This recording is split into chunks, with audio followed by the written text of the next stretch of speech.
Welcome to you live from Tokyo. I'm in a place called Shibuya, which is the busiest crosswalk in the world, usually pulsating with a mixture of commerce and commuters. But beyond the bounty of goods that can be found here, the grim evidence that the world's economic crisis is having on Japan continues to grow. In the last month alone, 1,300 Japanese companies went bust.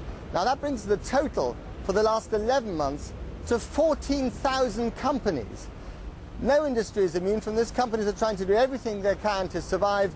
And we found one south of Osaka, about 400 miles from here, that is trying a rather novel approach.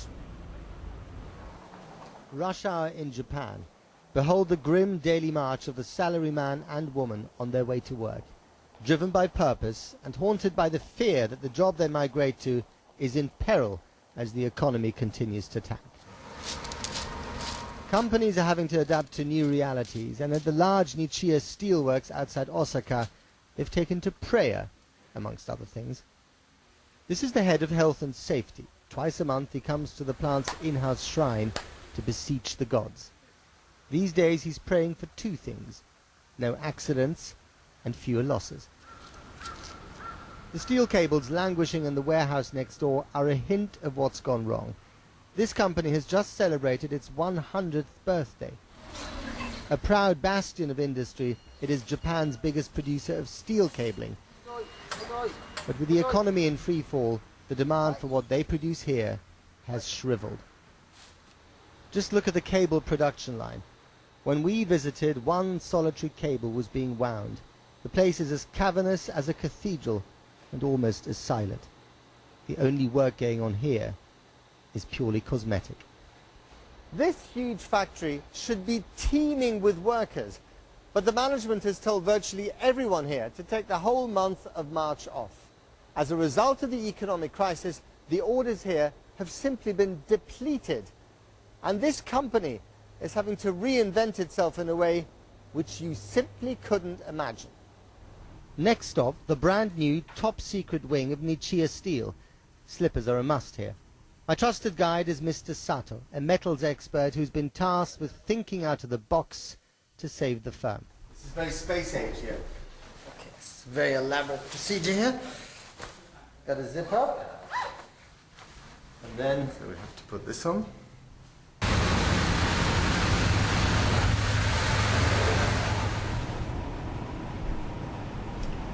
Mr. Sato, what did we all get dressed up for?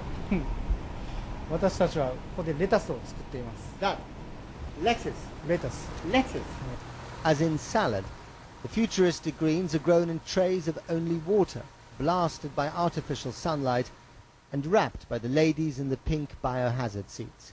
It's all so clean that you can eat the lettuce without having to wash it. The idea was to put the empty factory space to use by growing something that people need, whatever the state of the economy. It's a brilliant idea. Whose idea was it? 私のアイデア。 Your idea? Yes. Excellent. So you decided to turn a steel plant into a lettuce plant. そうです。で、線工場からレタス工場に。はい。そうです。Is it going to save the company? 会社の経営はこれで助かります。助かります。 It will save the company. We followed the lettuce to the local supermarket where, to be honest, it wasn't exactly flying off the shelves. Perhaps because its hallmark cleanliness has made it more expensive. Nevertheless, it was a case of agriculture trumping industry. Call it back to the future. Well, let's discuss some of the implications of all this and the wider picture. I'm joined here in Shibuya by Jesper Cole. He's an economist who's lived in Japan for a long time, has advised governments on occasions and, of course, commercial institutions. Thanks for coming on the program, Jesper. Is the government of Japan doing enough to get this country out of its crisis? The government is doing very, very much. They've put together fiscal packages that amount to almost 8% of GDP. Now remember one thing, the Japanese government is very wise in dealing with this sort of crisis because Japan has been living with asset deflation and bad banks for the last 15 years. And they know that there is no one magic bullet. At the end of the day, the only way to come out of this as a winner is for each and every company to restructure, to increase their core competence and to become more competitive. Right, and we saw some of that in the piece that we had earlier. Is it also about innovation and innovation meeting credit from the banks? The credit from the bank, ironically, in Japan is not that much of a problem. This is a surplus country. This is not America, which is largely indebted. Japan is one of the wealthiest and richest economies. The question here is the tough competition and the increasingly tough competition with Korea, with Taiwan, and particularly the People's Republic of China. So innovation, research and development, that's the key way forward for Japan. It's interesting, actually, because one of the things that we found over and over again talking to people in companies is that they get calls from their Japanese clients saying, you know what, if you don't do that for the price that the Chinese are offering, we're not going to go to you for business. So Chinese economy is being held to their temples rather like a pistol. That's exactly right. And this jump in innovation continues. Just one statistics here, Japan is the country that invests the most in research and development. Almost 3.5% of GDP goes into research and development. The government is helping here by giving additional incentives for companies to produce greater innovation. That's how Japan is going to come out a winner. Let's talk about debt. Figures just out today, I believe, indicate that the budget, the debt in America after the latest budget will be $9.3 trillion. That's about $2.5 trillion more than originally predicted. Now, Japan is the second largest holder of US debt. Is that going to continue? Yeah, Japan will continue to buy American debt. It's a marriage made in heaven. You buy our cars, you buy our electronics, and we give you the credit to keep that going. But Americans aren't buying their cars and their electronics to the extent that they were. That's exactly right. There is some stock adjustment that we're seeing right now, but over and above, don't forget, the United States of America and Japan, that is the biggest relationship in terms of goods flow, in terms of money flows that we have across the Pacific, and it will continue to be so. So no dent in that relationship despite the crisis, despite the 50% slump in exports for this country. Look at it the other way around, which is the way many young entrepreneurs here in Japan looking at it. Crisis, yes, but huge opportunities. This is the time to do the things that you always wanted to do. You can bring down your cost base, you can push for that innovative product.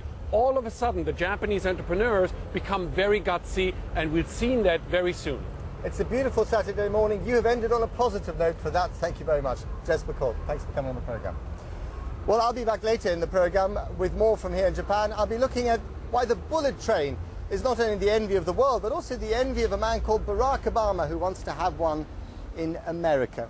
But let's go to Cathy with the rest of the day's news in Washington. Cathy. Thanks, Matt. We'll be back with you in Tokyo in a short time. Iranians have been celebrating the festival of Nowruz, which in Persian means New Day. But it might as well mean Valentine's Day, because President Obama has chosen the occasion to send Iran the diplomatic equivalent of a love note. In a videotaped message, he addressed not just the country's leadership, but its people, and he spoke of the common humanity that binds us together. Justin Webb reports. On the streets of Tehran, or more precisely in the internet cafes of the Iranian capital, this message was designed to cause a stir. An American president sending a respectful signal, not just to ordinary Iranians, but to their leaders. In particular, I would like to speak directly to the people and leaders of the Islamic Republic of Iran. That reference to the full name of the country, recognizing the legitimacy of the Iranian leadership, was no slip of the tongue. And in case anyone missed it, he repeated it. The United States wants the Islamic Republic of Iran to take its rightful place in the community of nations. You have that right, but it comes with real responsibilities. And that place cannot be reached through terror or arms, but rather through peaceful actions that demonstrate the true greatness of the Iranian people and civilization. Here in Washington, from one of the Democrats' greatest foreign policy hawks, enthusiastic support. I think President Obama's statement to the people of Iran, but also to the government of Iran, is strategically very significant, and it could prove to be historically important. What do you think could happen? I think Obama's statement opens potentially a new chapter in American-Iranian relations, assuming the Iranians respond constructively. The Iran initiative is further evidence of Barack Obama's ambition his determination to move forward on all fronts, foreign and domestic. To advance his domestic agenda, he became the first sitting president in history to go on a late-night chat show for a free hit at his critics. I do think in Washington, it's a little bit like American Idol, except everybody is Simon Cowell. Wow. Wow. There was one unfortunate joke about his bowling prowess. Oh, that's very good, Mr. President. This is like Special Olympics or something. No, that's The Special Olympics involve people with learning difficulties. Mr. Obama apologized for his comment. He is reaching out to audiences from Tehran to Main Street America. He can afford no slips. Justin Webb, BBC News, Washington. So how is President Obama's groundbreaking video message to Tehran being received by Iranians themselves? That's a question I put earlier to Trita Parsi. He's the president and founder of the National Iranian American Council.